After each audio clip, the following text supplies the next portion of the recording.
Feche os olhos, curve a sua cabeça. Pai, nós estamos diante do Senhor, pedindo que o Senhor venha estar conosco. Sabemos, Pai, que podemos enfrentar qualquer situação, mas se o Senhor não estiver conosco, então será difícil vencer. É o Senhor quem nos capacita, é o Senhor quem nos livra. Quantas vezes Satanás quis nos destruir e nos matar, mas o Senhor não deixou. Nós demos causa para ele nos destruir, mas o Senhor disse: não toca. E ele não pôde tocar. Por isso, Senhor, nós declaramos a nossa dependência a Ti. Declaramos, Senhor, que precisamos do Teu mover, do Teu agir em nós. Governe esse culto, governe sobre nós e nos liberte nesta noite. É o que eu te peço, te louvo e te agradeço, no nome de Jesus. Amados, o Senhor propôs no meu coração compartilhar essa palavra com vocês. Jesus nos libertou. Muitos de nós temos vivido muitas prisões na nossa vida, vários níveis de prisão. Muitos de nós pensamos que às vezes a prisão pode ser uma possessão, uma opressão. Não, existem vários níveis de prisões que nós temos, e nós vamos conversar sobre isso essa noite, e você vai perceber que o Senhor veio para nos libertar de todas elas. Diz assim a palavra do Senhor em Isaías 61:1-3. O Espírito do Senhor Deus está sobre mim, porque o Senhor me ungiu para pregar boas novas aos mansos, enviou-me a restaurar os contritos de coração, a proclamar liberdade aos cativos e abertura de prisão aos presos, a apregoar o ano aceitável do Senhor e o dia da vingança do nosso Deus, a consolar todos os tristes, a ordenar acerca dos tristes de Sião, que lhes se dê de glória em vez de cinza, óleo de gozo em vez de tristeza, vestes de louvor em vez de espírito angustiado, a fim de que se chamem árvores de justiça, plantações do Senhor, para que ele seja glorificado. Esse é um texto que Jesus, ele está num dia na sinagoga, num sábado, ele pega o livro do profeta Isaías, né? Não era como nós hoje, que você pega a sua Bíblia, abre o texto de Isaías, fala, abra Isaías 61. Ele foi abrindo o rolo, foi abrindo, e todo mundo olhando para ele. Quando ele achou o texto, ele leu. O Espírito do Senhor está sobre mim e me ungiu. Fechou o rolo, olhou para toda aquela plateia e disse, hoje essa palavra se cumpriu diante de vocês. Guardou o rolo e sentou. Toda a sinagoga olhou para ele. Que história é essa que essa palavra se cumpriu? Você já reparou? Muitos dizem que o Evangelho, ou que tudo que nós recebemos do Evangelho, ele veio depois da morte e ressurreição de Jesus. Não é assim que a gente aprende? Não é assim? Mas Jesus não pregou o Evangelho antes da cruz? E agora, como que fica? Você entende que tem coisas que transcendem? Muitos diriam, essa palavra se cumpriu na ressurreição de Jesus. Jesus afirmou isso na sinagoga, antes de morrer. Porque a palavra de Deus, ela é uma realidade.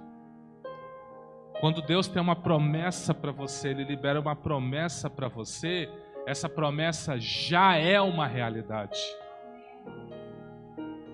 Mas para muitos, ele precisa de 1, 5, 10, 20 anos para que essa realidade se torne na vida dele, porque ele precisou de 20 anos de estrutura para receber aquela promessa.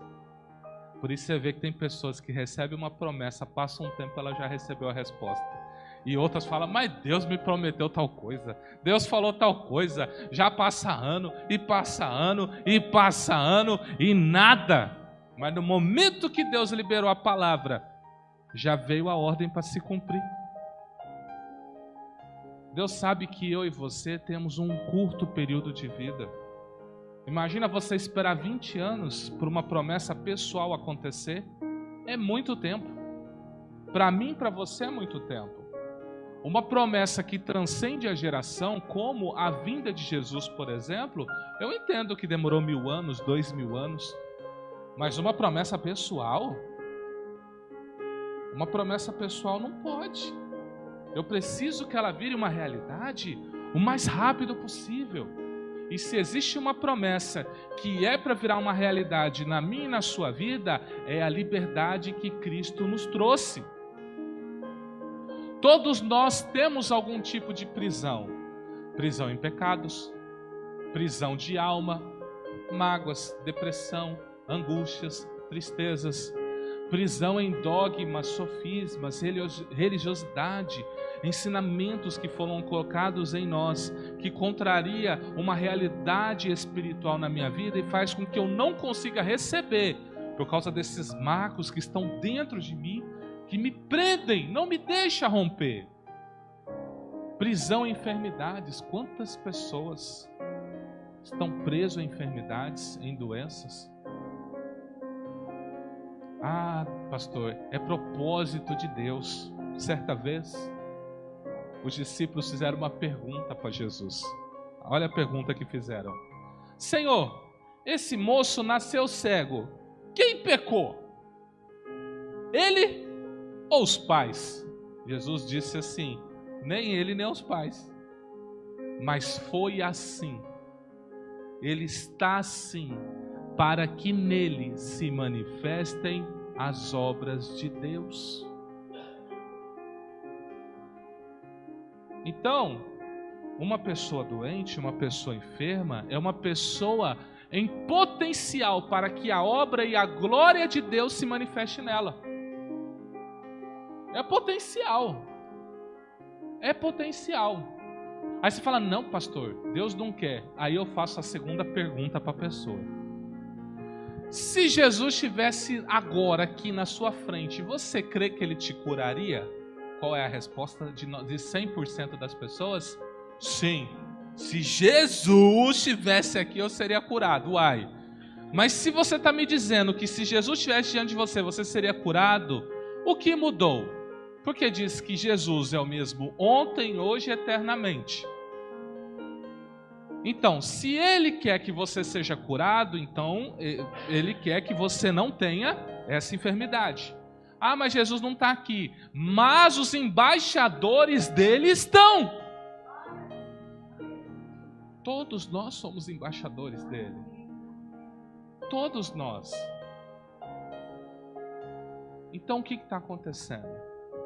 Você entende que há uma prisão à enfermidade? Porque quando você está enfermo, vamos falar assim, você pegou uma virose. Quando você chega no hospital, na UPA, o que o médico fala para você? Está dando essa virose em todo mundo. Não é essa palavra que ele solta no ar? Está todo mundo com isso, aí você fica tranquilo. Ufa, graças a Deus. Eu não sou uma anomalia. Se todo mundo está doente, por que seria diferente comigo? Esses dias mesmo, minha esposa começou a tossir. Eu falei, vixe. E foi lá, tomou xarope, voltou e tossia, levantava. Aí eu falei assim,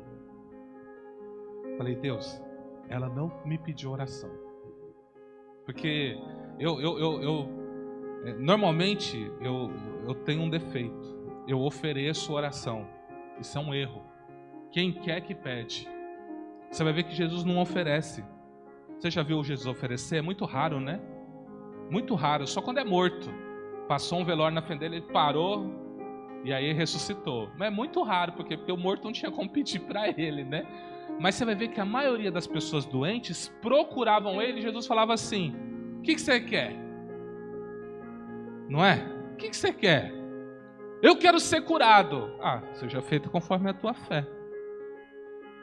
Aí tem um caso polêmico, né, de uma mulher estrangeira que para ele: Jesus, cura minha filha. Jesus não dá nem moral para ela.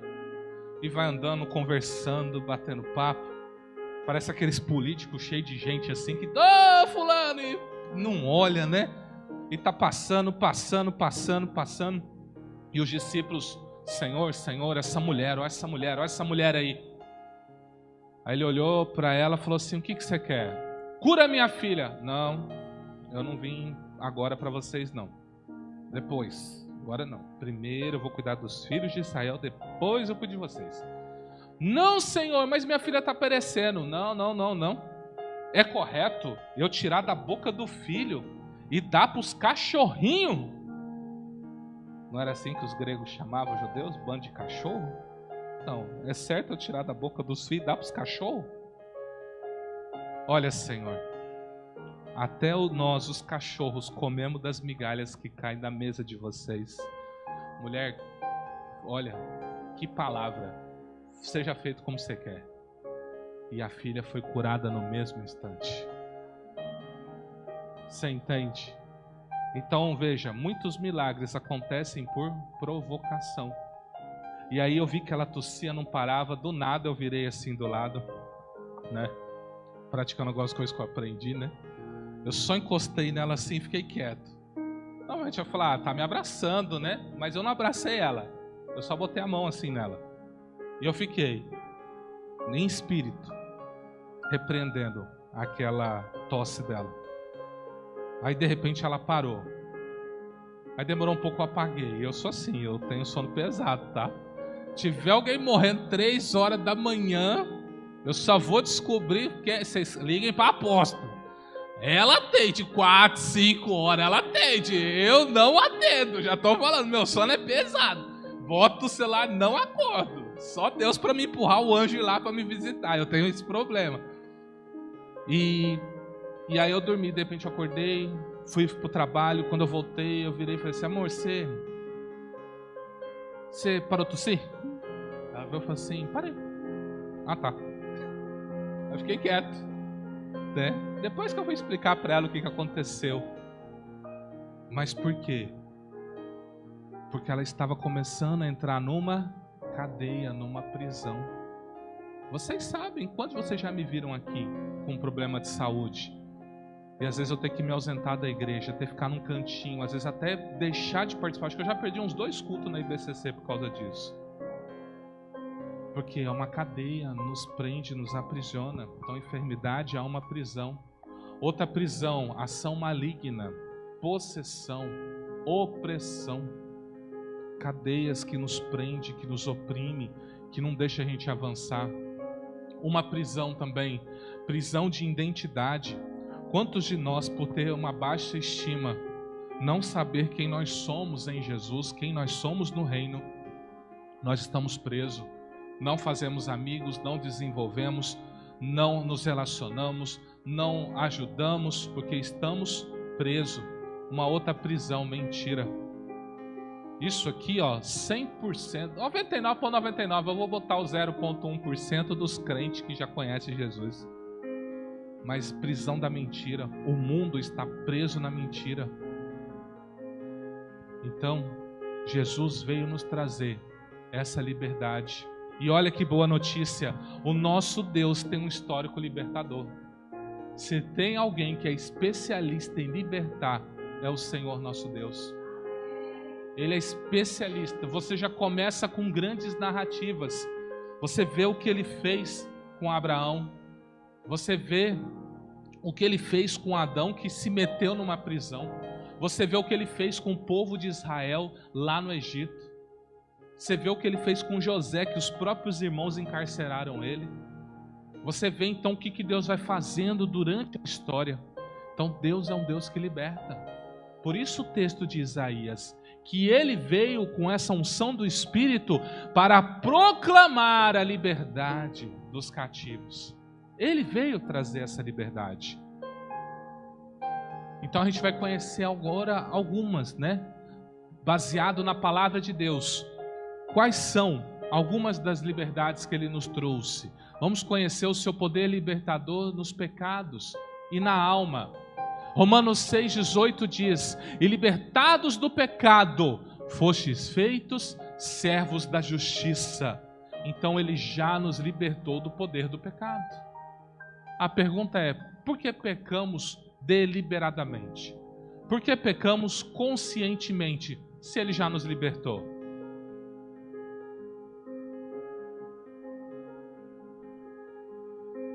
Por quê?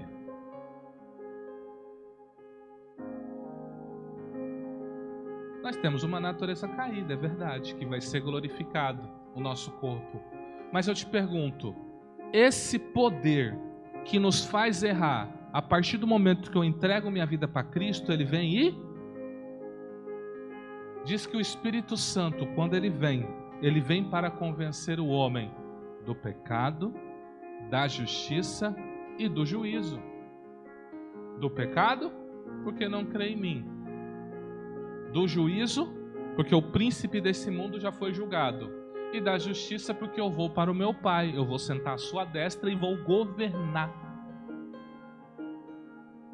Então, se eu já fui libertado desse poder, por que eu ainda estou escravizado? Por que eu ainda estou escravizado nos meus pecados? É algo para se considerar. Por que eu ainda estou preso? Por que eu ainda, servindo a Jesus, eu sou oprimido por isso? Deixa aí, está na bênção. Provérbios 11:8. O justo é libertado da angústia e o ímpio para o seu lugar. Olha que palavra maravilhosa.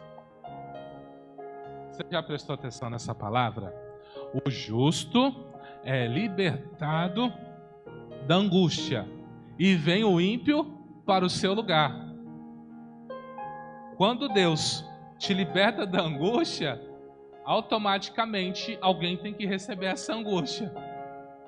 O ímpio, ele toma o seu lugar. Então essa é uma prisão de alma. Quando eu busco a Deus, quando eu entendo a liberdade que Cristo me trouxe, então Ele arranca essa angústia de mim, Ele arranca essa depressão de mim, Ele arranca tudo aquilo que me aprisiona a nível de alma. Porque nós estamos presos nas angústias, nas ansiedades. Por quê? Porque não conseguimos esperar. Qual o nosso problema em esperar? Por que tem que ser tudo para ontem? Por que eu não consigo esperar? Isso é uma prisão. A ansiedade, às vezes, ela é tão forte que você não dorme. Né? Na sua prova, você dormiu? No dia da prova dela, eu sei que ela ficou. Por quê? Ansiedade, vem tudo na cabeça, vem tudo na mente. Por que não descansar no Senhor? Imagine a situação. Sadraque, Mesaque, Abednego. Vem o rei. Vai ser tocado. Vocês vão ter que se ajoelhar diante da estátua e adorar. Quem não fizer vai ser tacado lá na fornalha de fogo. Todo mundo baixou, os três em pé. Aí o rei olhou: camaradas, vocês não entenderam? Acho que vocês não entenderam. Eu estou dizendo que quando tocar a música, vocês têm que abaixar, se curvar diante da imagem e se prestar o culto a ela. Quem não fizer isso vai ser tacado naquela fornalha. Tá bom? Tá bom. Todo mundo levanta. Toca de novo. Tocou, todo mundo baixou, o rei. E os três lá, em pé. Ué, por que vocês não se curvou? Porque nós não nos curvamos. Não nos curvamos diante de outro senão o Senhor nosso Deus. Vou tacar vocês lá dentro, eu quero ver se esse Deus livra vocês. Olha a resposta deles. Se esse Deus, como você se refere, vai nos libertar, não sabemos. Mas nos curvar, não nos curvaremos. Aí o rei ficou assim, acenda 7 vezes mais. era tanto fogo, era tanto calor, que os homens que levaram eles para lá morreram. Você entende? Os homens que lançaram eles na fornalha, eles morreram. E passou um tempo, né? Ele tomando seu vinho, né? Isso é o que acontece com quem me afronta. Ele olhava para a bebida, olhava para o fogo, olhava para a bebida, olhava para o fogo, falou: não é possível. Vocês estão vendo o que eu estou vendo? Quantos nós lançamos lá dentro? 3. Por que eu vejo 4? E o quarto é semelhante a filho dos deuses. Como você acha que estava o coração desses homens quando falou assim: vamos tacar vocês lá dentro? Descansaram em Deus. Fala: Deus, nossa vida está na tua mão, seja feito. Nós declaramos que se o Senhor quiser nos livrar, livra. Diz o texto que sequer o cabelo deles foi fumegado. Eu não sei você, mas risca aí um palitinho na sua cabeça aí para você ver o que acontece. Faz assim, ó, não é assim? Vai. Quando era criança a gente fazia muito isso, né? Vinha assim aquele cheiro maravilhoso do cabelo. Um cheiro que é muito conhecido pelas irmãs na hora da chapinha, né? E sai o cheiro, né? Nessa hora sai esse cheiro, né? Então diz que nem o cabelo deles tinha esse cheiro. Numa fornalha aquecida 7 vezes. Então, para quem foi a angústia? Foi para o rei, porque ele viu que ele mexeu com os servos de Deus. Ele quer nos libertar de toda a nossa prisão de alma. Vamos conhecer o seu poder libertador em dogmas e sofismas. O hipócrita com a boca destrói o seu próximo, mas os justos se libertam pelo conhecimento. Provérbios 11:9. Libertará suas almas do engano e da violência, e precioso será o seu sangue aos olhos deles. Salmos 72:14. Então Deus quer nos libertar do engano. Deus quer nos libertar de tudo que nos prende. Eu vou dizer para você, Jesus foi tão escandaloso, ele era a promessa, ele era a manifestação da palavra de Deus. Segundo o texto, ele é a palavra de Deus. O verbo se fez carne e tabernaculou conosco. Jesus é a própria palavra. Então Jesus é a manifestação visível de Deus. Quando ele se manifestou, nem o povo dele quis saber dele. Por quê? Níveis de dogmas e religiosidade. Então imagina, veio para o que eram os seus, mas os que eram seus os rejeitou. Dogma, sofisma. Não, mas eu aprendi assim, é desse jeito. Não, não pode ser. Ei, irmão, se você souber, tem coisa que se Deus falar, você vira do avesso assim, ó. Então nós precisamos ser libertos de tudo que nos prende, dessa religiosidade. Porque as armas da nossa luta não são carnais, mas poderosas em Deus, para destruir fortalezas. Destruímos raciocínios falaciosos e toda arrogância que se levanta contra o conhecimento de Deus, e levamos cativo todo pensamento à obediência de Cristo. 2 Coríntios 10, 4, 5. Agora aqui já inverteu. Antes você era cativo, agora por causa de Cristo você prende os pensamentos e os levam à sujeição de Cristo Jesus. Aí vem os pensamentos, vem as falácias do inimigo, vem a ação de Satanás para dizer: não, você não vai conseguir, não, isso é vontade de Deus para a sua vida, não, não sei o que lá, tudo que contraria a palavra já revelada para você. E aí você vai falar o seguinte: está repreendido. Eu levo esse pensamento cativo à obediência de Cristo. Eu não serei mais preso, mas eu é que em nome de Jesus te aprisiono. Irmãos, assim como o homem pensa, assim ele é. Diz o texto de Provérbios. Você é o que você pensa. Se você achar que você é o mais miserável, Tem um bispo aí que ele fala que ele é o estrume do cavalo do ladrão. Mas tem milhões na conta. É fácil falar isso para parecer que é humilde, mas ele não pensa assim.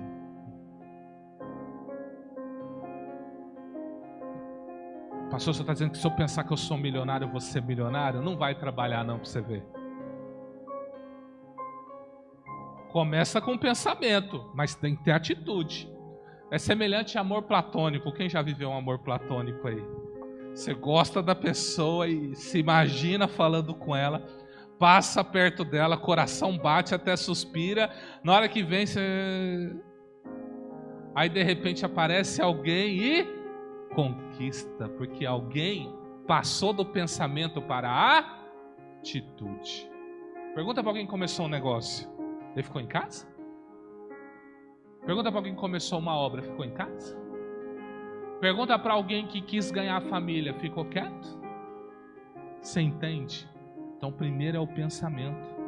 E se tem um lugar que Satanás bombardeia aqui, ele quer destruir você. Ele quer dizer, não dá, não adianta, né? Não vai. Você vai expulsar um demônio e falar, não tem autoridade. Você vai orar pelo enfermo e fala, essa enfermidade você não tem autoridade para orar não. E começa, aí você fala, não tem. Olha, não faz isso, não faz aquilo. Aí você, não vou fazer. Tudo começa aqui, ó. Então, quantos de nós estamos aprisionados na nossa mente?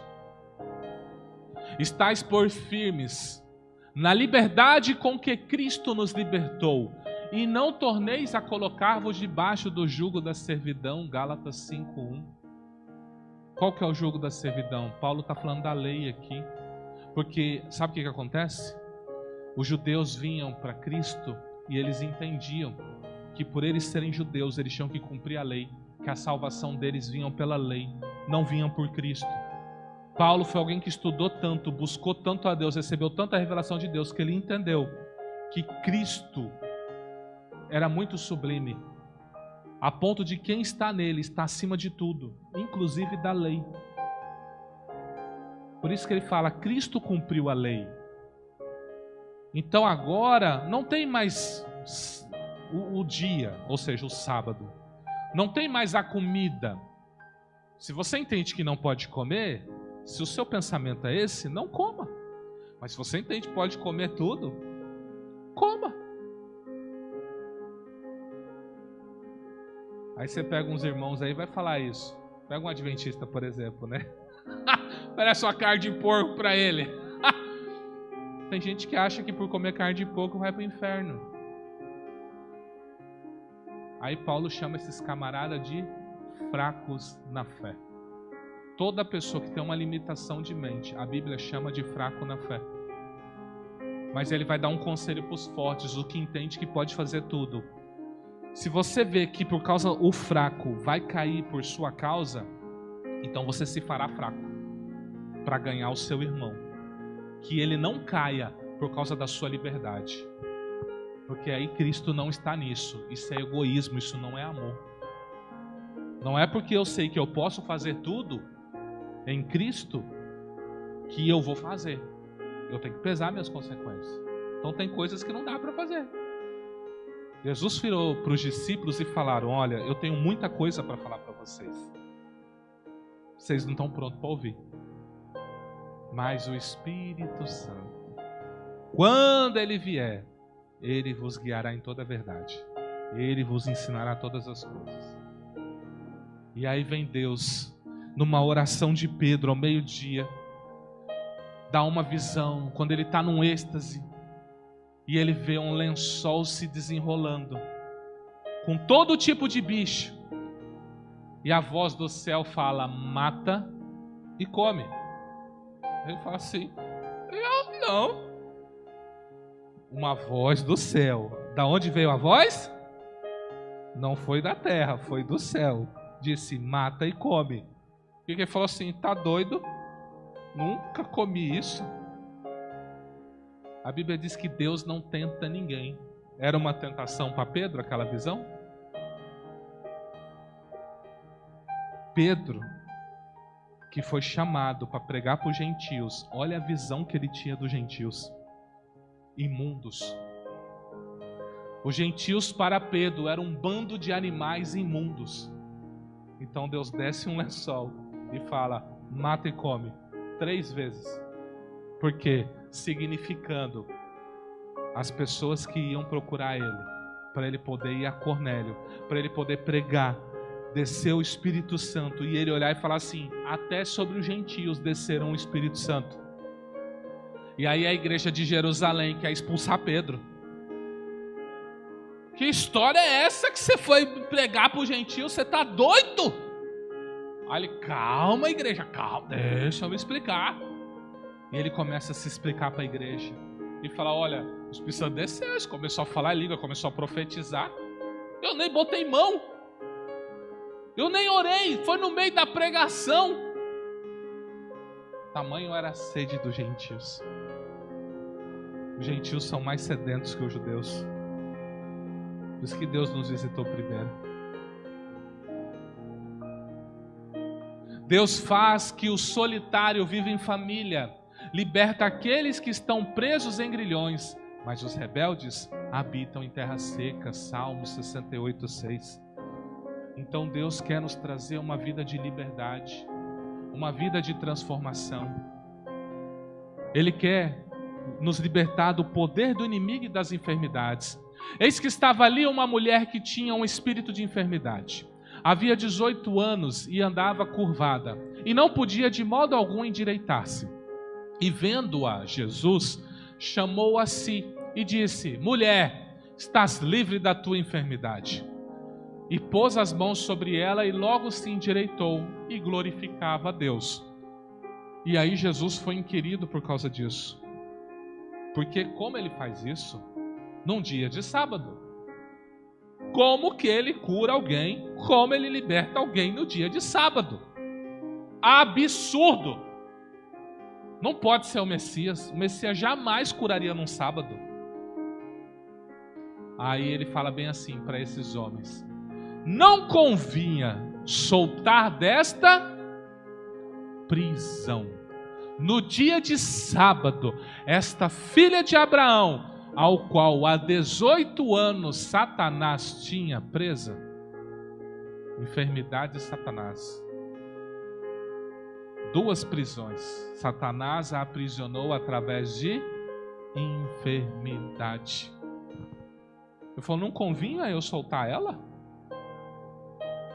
18 anos encarcerada, andando encurvada, não podia se endireitar. E ele foi lá e libertou ela.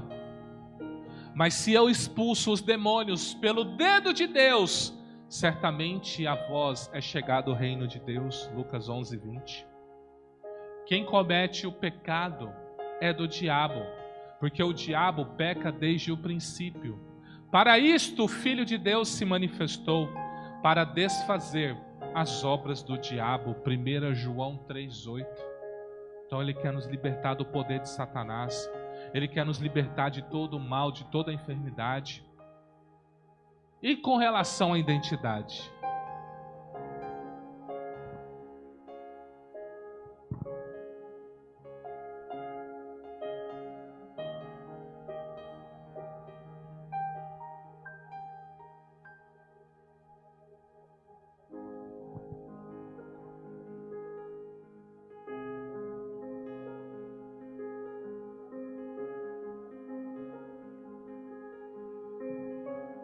O nome disso é carência. O nome disso é carência.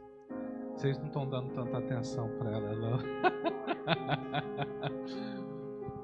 1 Coríntios 12:27. Ora, vós sois o corpo de Cristo e seus membros em particular. Primeira coisa que você precisa saber: você é corpo de Cristo. Cristo, quando olha para você, ele olha para si mesmo. Você integra ele, você faz parte dele. Não tem como fugir disso. Se você não sabe disso, você está em cativeiro. Porque nós somos cooperadores de Deus. Vós sois lavoura de Deus, edifício de Deus. 1 Coríntios 3, 9. Então, se eu sou lavoura de Deus, Deus tem um cuidado comigo.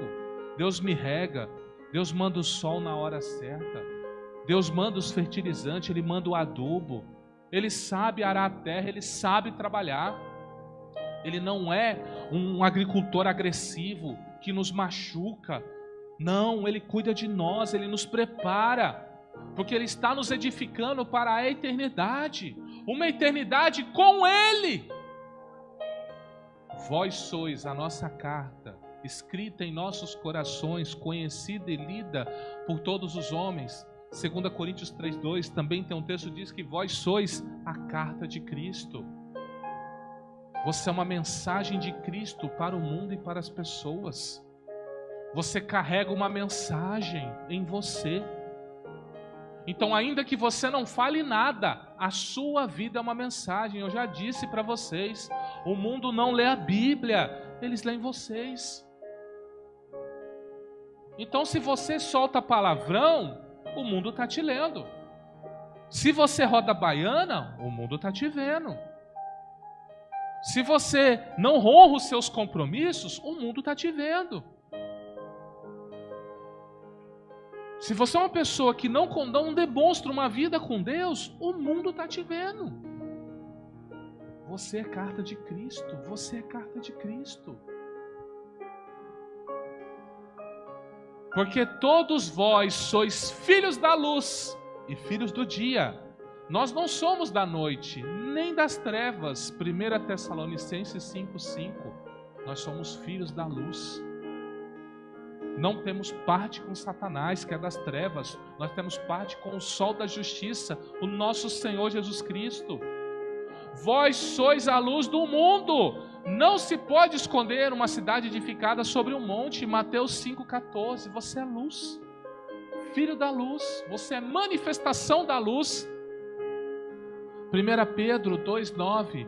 Mas vós sois a geração eleita, o sacerdócio real, a nação santa, o povo adquirido, para que anuncieis as virtudes daquele que vos chamou das trevas para a sua maravilhosa luz. Você foi comprado por Ele, Ele é seu dono.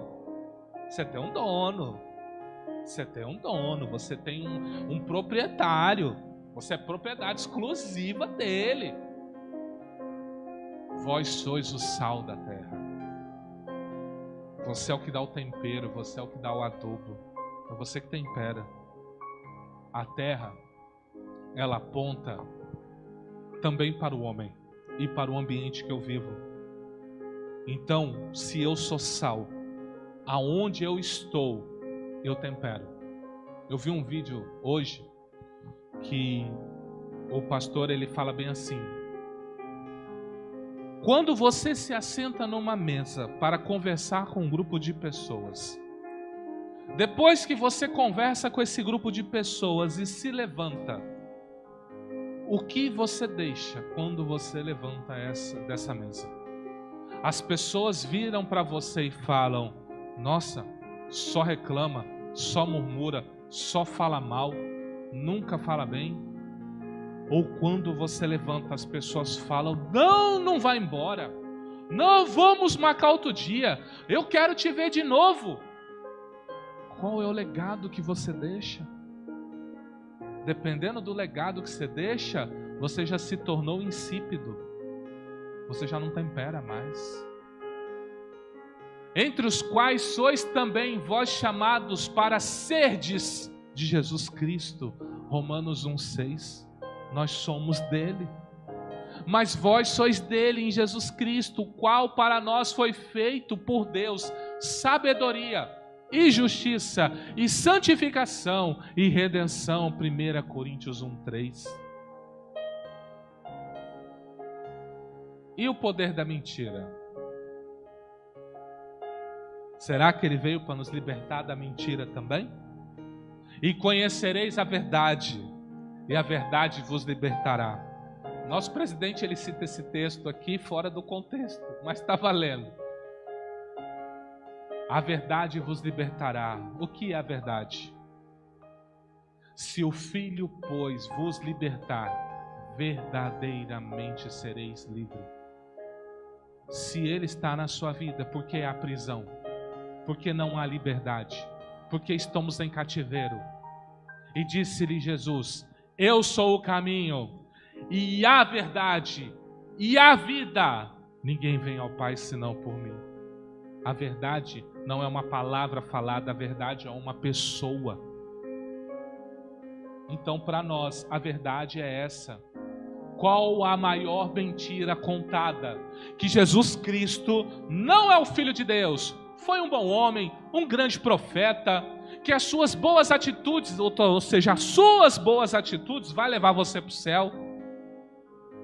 Isso é uma mentira que te contaram. Mas se ainda o nosso evangelho está encoberto para os que se perdem, está encoberto, nos quais o Deus deste século cegou os entendimentos dos incrédulos, para que não lhes resplandeça a luz do evangelho da glória de Cristo, que é a imagem de Deus. Porque nós não pregamos a nós mesmos, mas a Cristo Jesus o Senhor, e nós mesmos somos vossos servos por amor de Jesus. 2 Coríntios 4, 3, 5. Então, existe uma mentira sendo contada por Satanás. A Bíblia diz o quê? Que ele cegou o entendimento dos incrédulos para que eles não vejam a luz do evangelho da glória de Cristo. Então existe uma mentira sendo contada aí fora. Não, Jesus não é isso não. Não, eu não preciso buscar. Tá bom assim, eu não faço mal para ninguém. Eu sou uma boa pessoa. Todo mundo fala isso. Mas aí temos um problema. Quando você se encontrar com Ele, o que você dirá? Qual é a verdade que nós temos que contar? Que Jesus Cristo é o Filho de Deus, que Ele ressuscitou dentre os mortos pelo poder de Deus, que até hoje sua graça e misericórdia nos tem alcançado. Seja conhecido de vós todos e de todo o povo de Israel, que em nome de Jesus Cristo, o Nazareno, aquele a quem vós crucificastes e a quem Deus ressuscitou dentre os mortos, em nome desse que este está são diante de vós. Ele é a pedra que foi rejeitada por vós, os edificadores, a qual foi posta por cabeça de esquina. Em nenhum outro há salvação, porque também debaixo do céu nenhum outro nome há dado entre os homens, pelo qual devamos ser salvos. Essa é a verdade que nós temos que contar. Essa é a verdade que nós temos que viver. Fora isso, tudo é mentira e enganação. Você tem que viver, você tem que não sei o quê. Vai viver sonhos, vai viver projeto. Deus realiza sonhos? Sim. Salmo 37 diz isso. Mas para nós que temos o Espírito, diz: buscai as coisas que são do... Nosso foco é outro. Então o dia que você aprender a buscar as coisas do alto, as coisas de baixo já vai estar tudo organizado para você.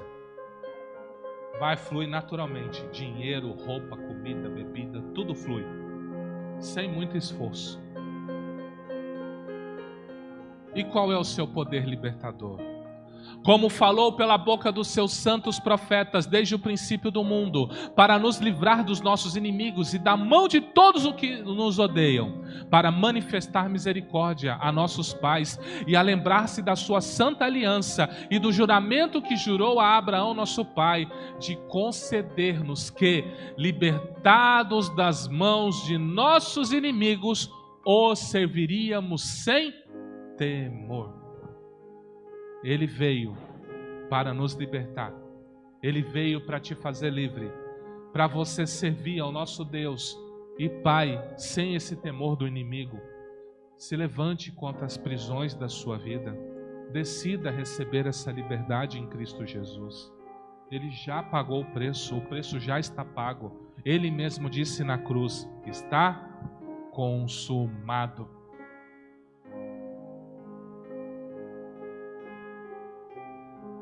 Quero desafiar você a perguntar para o Espírito Santo de Deus: qual é a prisão que você tem vivido? É um pecado? É uma atormentação na alma? É identidade? É enfermidade? É o quê? Pastor, é um pouco de cada coisa. Se for chamar o carcereiro espiritual, ele vai ter que vir com um molho de chave aqui. Fique tranquilo, o anjo de Deus vai descer com a chave e você vai sair dessa cadeia.